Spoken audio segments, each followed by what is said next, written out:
Let's begin by settling the body, adopting a stable, comfortable, upright position serviceable for meditation.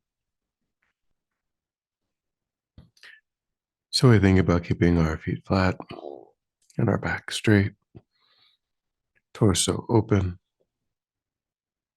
hands in the lap right over left with the palms upturned and the thumbs gently touching. Our eyes are gently closed or slightly open, making sure we let in enough light to remain alert.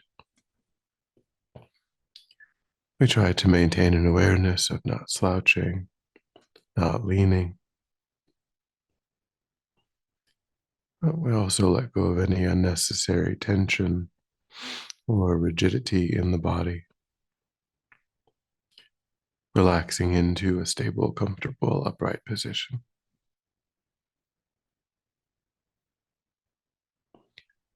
Just allowing the body to fall into place.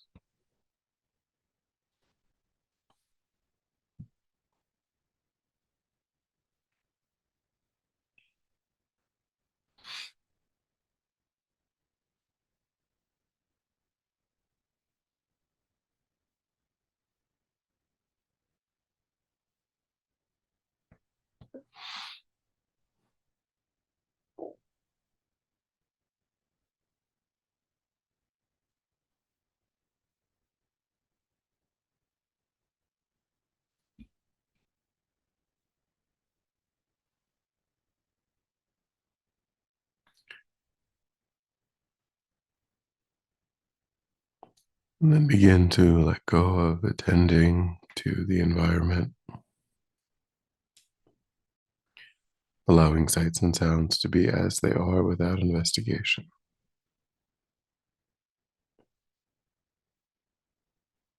Constraining your awareness just to the body and mind.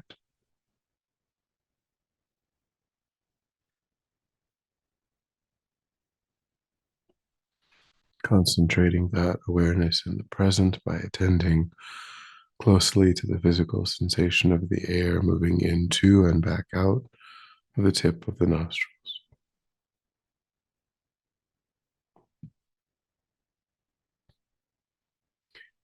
Noticing quickly when anything other than that one physical sensation is arising in the mind and without judgment or frustration, lifting your awareness up from those distractions and placing it gently but firmly again and again on the breath.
And then when the mind feels more calm, generate abroad, altruistic intention, motivation for our time, wanting to use this time to establish, cultivate, and deepen constructive states of mind, those states of mind that allow oneself to remain connected to a sense of peace and ease, the states of mind that naturally, spontaneously give rise to actions that are beneficial for others, wanting to separate ourselves from the influence and ultimately eliminate the influence of negative states of mind, those that agitate and disturb one's own sense of peace, and those that, when they arise, often cause us to act in ways that cause harm to others. Recognizing that this process of genuine inner transformation is the way in which we're able to work for the benefit of sentient beings.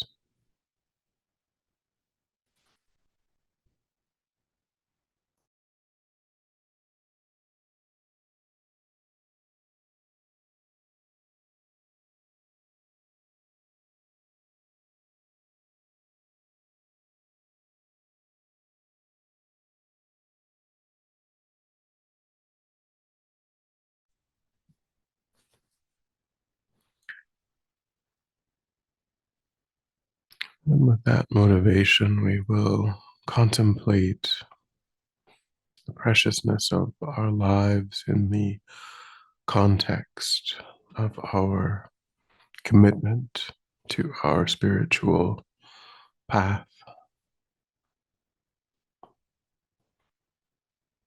So we begin by reflecting at earlier points in our lives,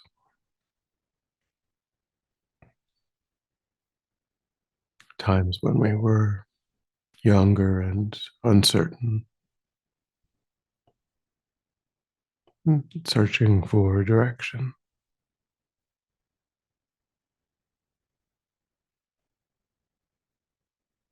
Time when we might have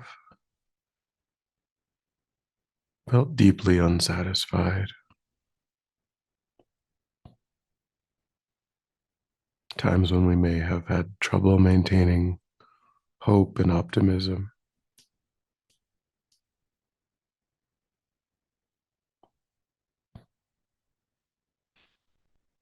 And also periods in our lives when we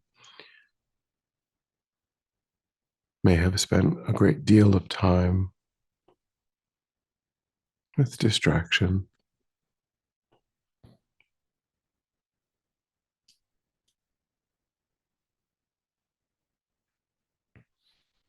So think if this is something that does characterize some portion of your life.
And then think of more recent times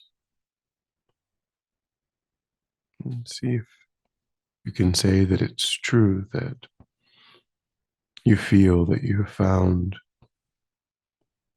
a more certain direction,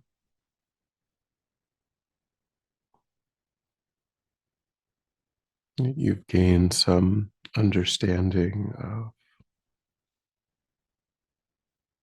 the deep meaning of your life.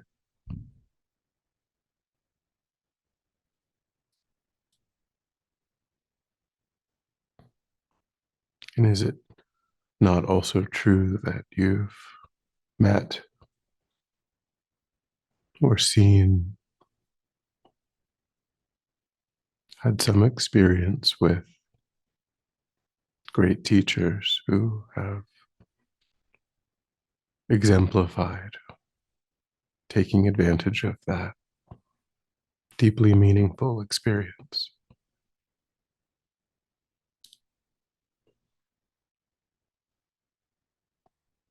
Think about this period in your life and see if you can connect with those ways in which things have changed.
There may be one or more these sorts of teachers currently in the world, or in the world during the course of our life, that we made a personal connection with.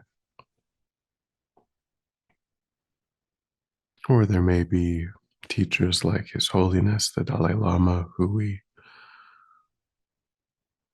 understand as someone who is completely trustworthy, whose guidance we can implement, and whose teachings deeply benefit our minds.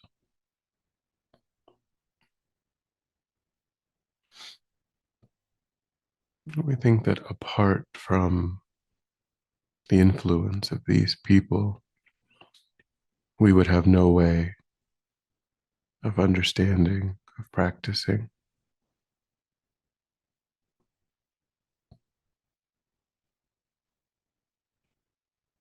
Yet the kindness of these living examples is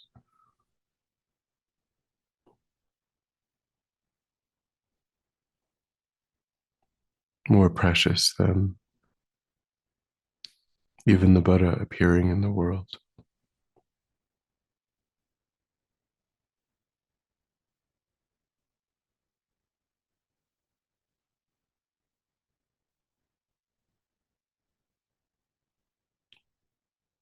These are like our Buddhas, revealing the path directly for our own.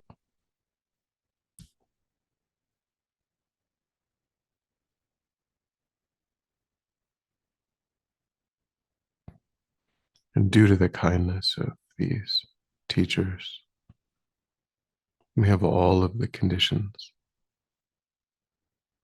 to practice perfectly and to eliminate all suffering,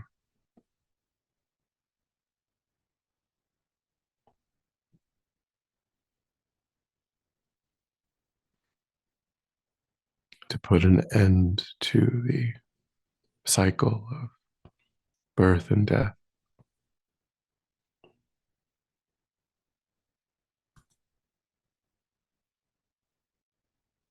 and to accomplish the fully awakened state in which we can be of perfect benefit.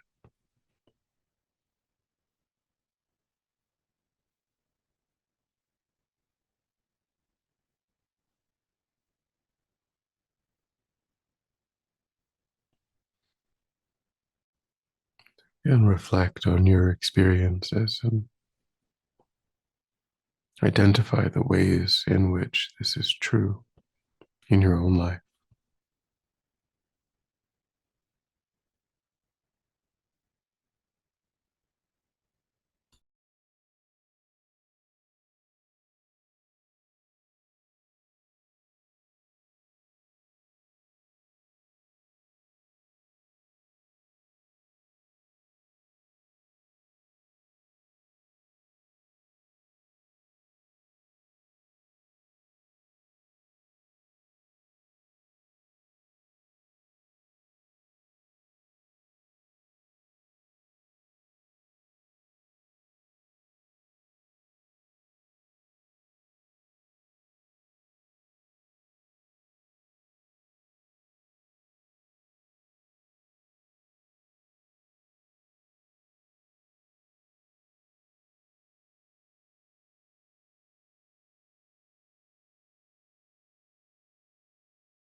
And we can think that this present coming together of these causes and conditions is the result of guarding our karma, making stainless prayers,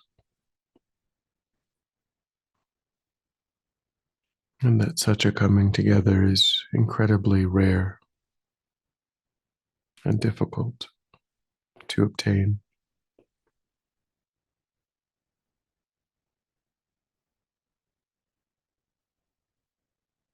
We ourselves, over countless past lives, have lacked this perfect coming together, causes and conditions.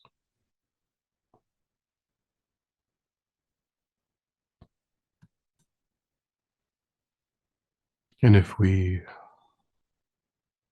follow the pull of distraction and delusion, this opportunity may pass us by again.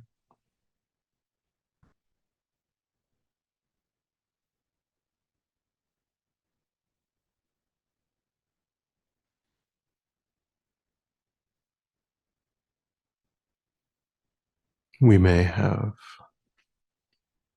taken the Bodhisattva vows, promising in front of our teacher, in front of all of the Buddhas and Bodhisattvas, to work for the benefit of all sentient beings without exception.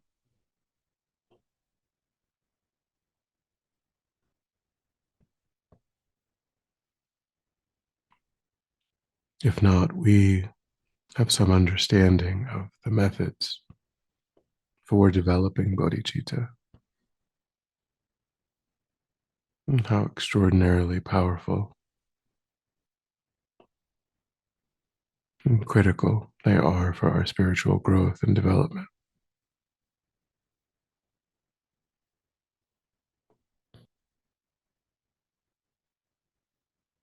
So we should see distraction and delusion as that which we must discard to focus on this goal.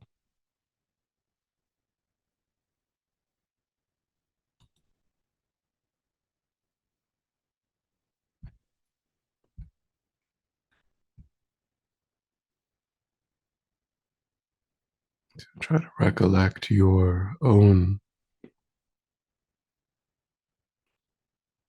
commitments, determination,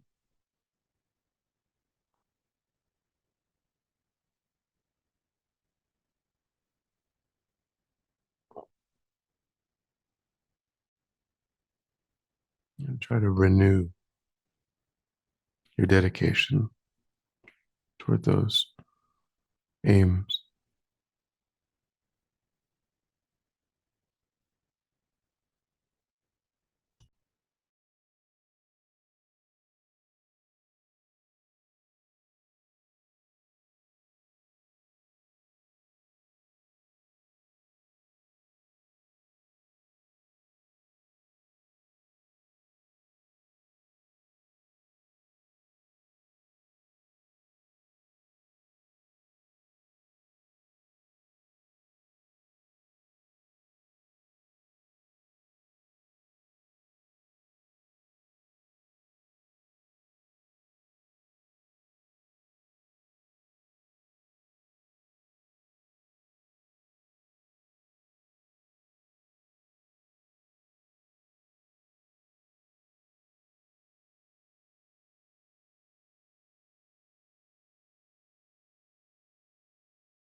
And then think of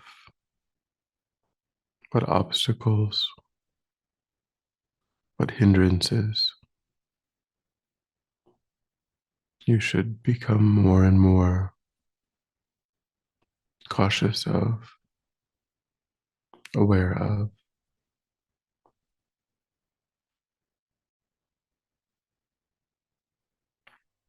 and think how, starting right now, you will generate effective antidotes for these obstacles.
And when you're ready, we'll come back together.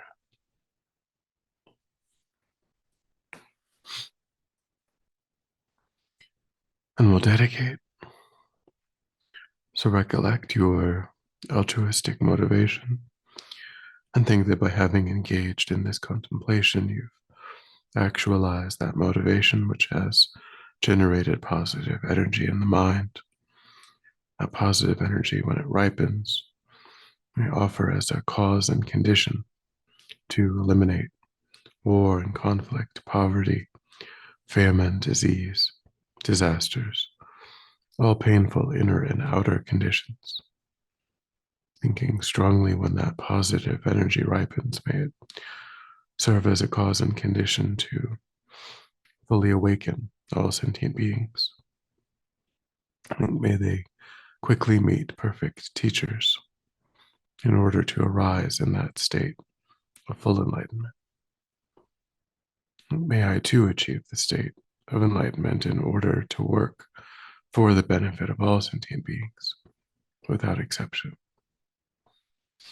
Many obstacles facing the Guru's long life be completely dispelled, and may I and all sentient beings in this moment come under the joyful care and guidance of enlightened beings. May we be guided and protected until we swiftly achieve that state of enlightenment.